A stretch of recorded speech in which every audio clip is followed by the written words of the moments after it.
करोजनमुळे काय होतं? क्रॅकिंग होतं. क्रॅकिंग कशाला होतं? कव्हर कॉन्क्रीटला क्रॅकिंग होतं, बरोबर. कव्हर कॉन्क्रीट जे आहे ते कोर कॉन्क्रीट होऊन स्प्लिट होऊन बाहेरच्या साईडला फेकलं जातं किंवा खालच्या साईडला फेकलं जातं किंवा वरच्या साईडला फेकलं जातं, depending upon which bar is corroding. कॉलमचा बार असेल तर तो बाहेरच्या साईडला फेकला जातो, स्लॅब बॉटम असेल तर खालच्या साईडला, बीम बॉटम खालच्या साईडला आणि स्लॅब टॉप करोजन वरच्या साईडला. हे क्लिअर आहे का? कारण करोडेड रेन्फोर्समेंट हा एक्सपांड होतो व्हॉल्यूमने. हेही क्लिअर आहे. आता now let us try and understand हे रिपेअर कसं करायचं. क्रॅक तर दिसली आपल्याला, तर एक्झॅक्टली स्टेप्स ज्या फॉलो करायच्या त्या स्टेप्स आपण डॉक्टरकडे गेलो आणि डॉक्टरला सांगितलं की डॉक्टर साहेब मला हाताला मार लागला आणि पूर्ण असं एक हाताला क्रॅक पडली आहे आणि बळाबळा बळाबळा रक्त वाहत आहे. तर डॉक्टर काय करतो? सगळ्यात पहिली स्टेप डॉक्टर हे पाहतो की तुम्हाला फ्रॅक्चर झालं आहे का नाही. आपली पहिली स्टेप म्हणजे काय की हे करोजन क्रॅकिंग किती प्रमाणात झालं आहे. म्हणजे एका स्टीलच्या एका कॉन्क्रीटच्या कॉलममध्ये first step is whether fracture. हे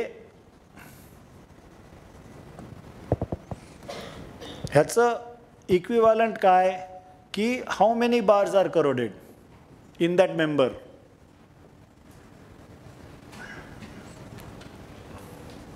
आणि what is the stage of corrosion, whether it is advance corrosion, म्हणजे ओरिजिनली 16चा बार होता तो तर 8 mm राहिला आहे. ह्याच्यावरती डिपेंड होईल की whether we are going in for repair or strengthening. तुम्हाला जर फ्रॅक्चर असेल तर डॉक्टर काय करेल? मलमपट्टी लावून घरी नाही जायला देणार ना, प्लास्टर लावेल ना. प्लास्टर इज लाईक टेम्पररी जॅकेटिंग, बरोबर आहे.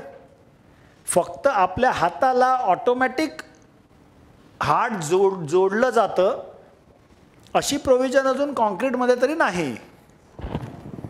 म्हणजे ते आता ते मायक्रो ऑर्गॅनिझम टाकून कॉन्क्रीटला हे करतात, but that is steel experimental stage. आणि ते खरोखरीच कॉन्क्रीटच आहे का? कुठलीही दगड सदृश माणसाने बनवलेली गोष्ट त्याला कॉन्क्रीट का म्हणायचं? हे माकड आणि मानव हे दोन्ही कितीतरी सारखे असले तरी दोन वेगवेगळे स्पीसी आहेत ना. पॉलिमर मॉर्टरला पण मॉर्टर का म्हणायचं? Cement mortar is different than polymer mortar. So can it not be called, why do we call it concrete? Can it not be called micro, काही नाव ठेवा, micro organism, so micro organ concrete असं काहीतरी म्हणा. त्यामुळे लोक म्हणतात की sir concrete self healing. अरे कुठचंही कॉन्क्रीट सेल्फ हिलिंग नसतं. त्यामुळे प्लास्टर हे टेम्पररी जॅकेटिंग झालं. आपण टेम्पररी जॅकेटिंग करून उपयोग नसतो, आपल्याला परमनंट जॅकेटिंग करायचं असतं. त्यामुळे जर का एक्सेसिव्ह करोजन झालेलं असलं तर तुम्हाला स्ट्रेंथनिंगच करायला पाहिजे. हे पहिली थॉट प्रोसेस. हे कळलं? आणि हे मेंबर वाईज डिसिजन वेगळं येऊ शकतं की हा कॉलम एक्सेसिव्ह करोजन क्रॅकिंग झालेलं आहे, ह्याला करोजन क्रॅकिंग कमी आहे, त्यामुळे ह्याला जॅकेटिंग करणार नाही, मी त्याला जॅकेटिंग करीन, असं डिसिजन येऊ शकतं. Is this clear? जर आपण स्ट्रेंथनिंग करत नसलो तर फ्रॅक्चर नाही आहे. दुसरं काय, याच्यानंतर डॉक्टर पाहतो की तुम्हाला किती क्रॅकची विड्थ किती आहे, किती काय आहे, मसल फाट आहे, मसल टेअर आहे का, वॉट एव्हर दॅट इज, हे दुसरं पाहतो. सो आफ्टर एक्झामिनेशन तो तुम्हाला नर्सच्या हवाली करतो. तुम्हाला कळलं की आता फ्रॅक्चर नाही आहे आतमध्ये, मार लागला आहे, स्वेलिंग आहे थोडंसं, पण फ्रॅक्चर नाही आहे आतमध्ये. So now you do not need strengthening, you are going for repairing. तर आता नर्स ते कसं ट्रीट करते? एक म्हणजे ती जखम अशी हाताने अशी उघडून पाहते की किती खोल आहे, किती खराब आहे. हां, सो ओपनिंग ऑफ वुंड.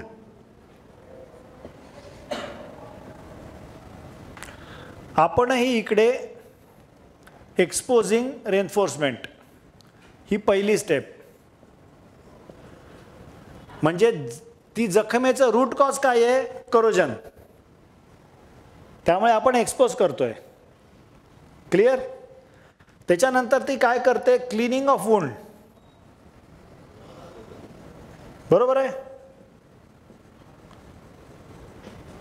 जखम साफ करते ना पाण्याने, रक्तबिक्त काढून टाकते, जे क्लॉट झालेलं असतं रक्ताचे ते काढून टाकते, कॉटन स्वॅबने कॉटन घेऊन कापूस घेऊन ते सगळं साफ करते.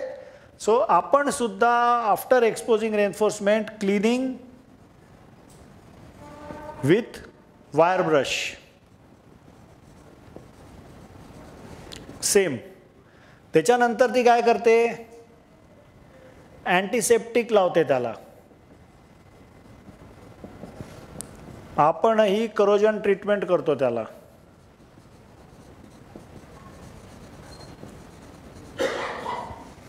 त्याच्यानंतर ती काय करते? ऑइंटमेंट लावते. आणि त्याच्यानंतर ती गॉज, म्हणजे ते धूळ लागू नये म्हणून बंद करते. सो ऑइंटमेंट म्हणजे अँटी करोजिव्ह ट्रीटमेंट, म्हणजे ह्याच्या पुढे करोजन होऊ नये म्हणून ट्रीटमेंट करायची. आणि त्याच्यानंतर polymer mortar, epoxy mortar, normal mortar,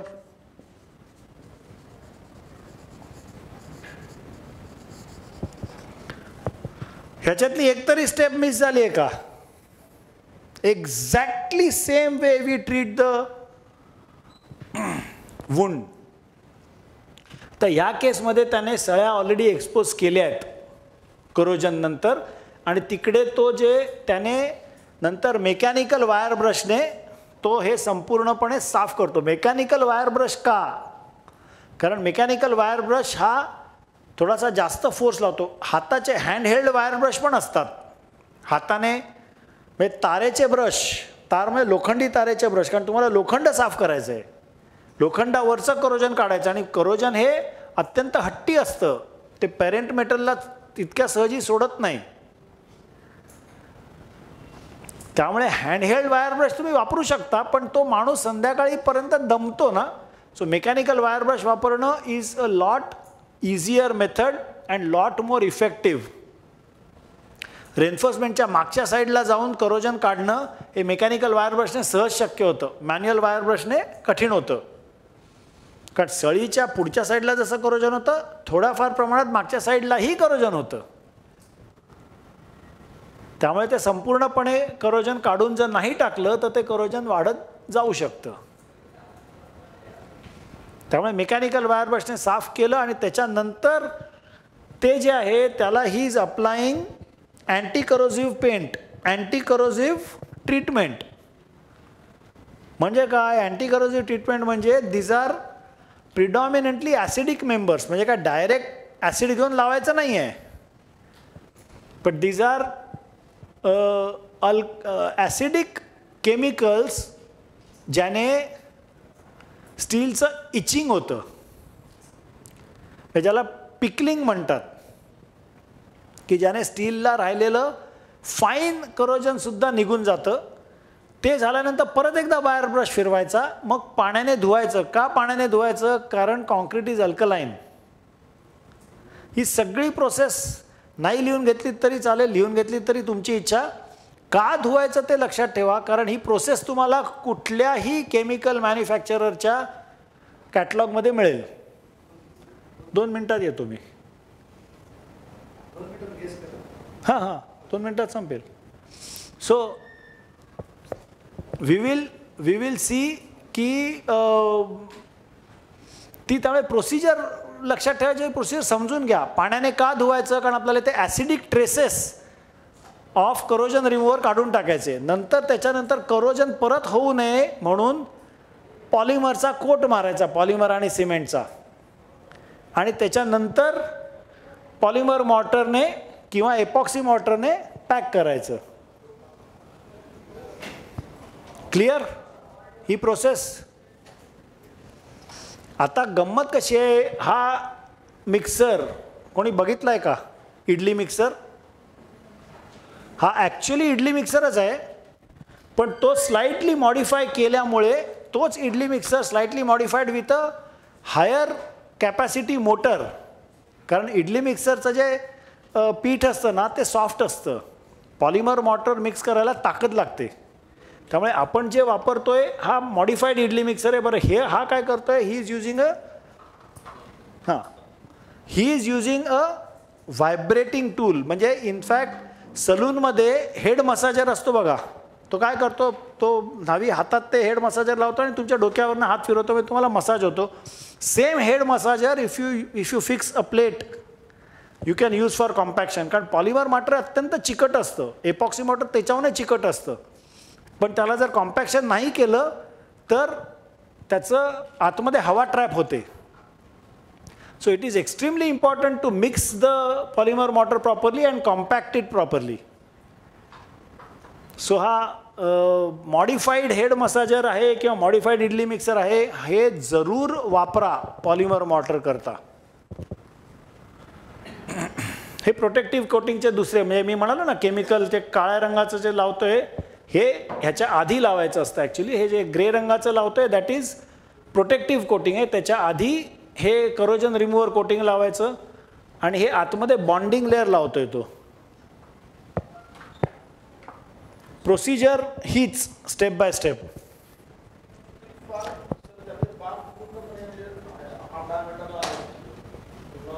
तर नवीन बार टाकायचा ना, तर जॅकेटिंगच करायचं ना. आपण आता पुढची स्टेज आहे, समजा जर का एक्सेसिव्ह करोजन असेल तर जॅकेटिंग करायचं. आपण आता जॅकेटिंग पाहूया, पण माझ्या मते I think we will take after we finish the photo session वगैरे, है ना.